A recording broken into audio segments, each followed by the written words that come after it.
আজ সকালে হঠাৎ করেই আমার বন্ধুর ফোনে একটা ডেলিভারি পার্সনের কল আসে। ডেলিভারি পার্সন তাকে জানায় মেশো থেকে তার কোনো প্রোডাক্ট এসছে, প্রোডাক্টটা সে এখন দিতে যেতে পারছে না, আধ ঘন্টার মধ্যে প্রোডাক্টটা পৌঁছে দেবে, কিন্তু তাকে যেন ওটিপিটা শেয়ার করে দেওয়া হয়, তাহলে সে কমিশনটা পেয়ে যাবে, না হলে টাইম আউট হয়ে গেলে সে নাকি আর কমিশন পাবে না। আমার বন্ধু এতটাই বোকা, সঙ্গে সঙ্গে ওটিপিটা শেয়ার করে দিয়েছে। আর ওটিপি শেয়ার করার সঙ্গে সঙ্গেই 30,000 টাকা ব্যাংক থেকে সম্পূর্ণ গায়েব।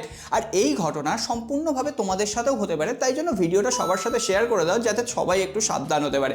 প্রথমেই বলি, মেশো থেকে তার সত্যিই একটা অর্ডার ছিল এবং আমার বন্ধু ক্যাশ অন ডেলিভারিতেই অর্ডারটা করেছিল, কিন্তু আদপে যে ফোন করেছিল ডেলিভারি পার্সন সে আসলে কোনো ডেলিভারি পার্সনই ছিল না, সে ছিল একজন স্ক্যামার। সে কোনোভাবে মেশোর অর্ডার ডিটেলস ট্র্যাক করে আমার বন্ধু ফোন নাম্বার, অ্যাড্রেস এই সমস্ত কিছু জেনে নিয়ে তাকে ফোন করে এই ধরনের একটা মারাত্মক স্ক্যাম করেছে।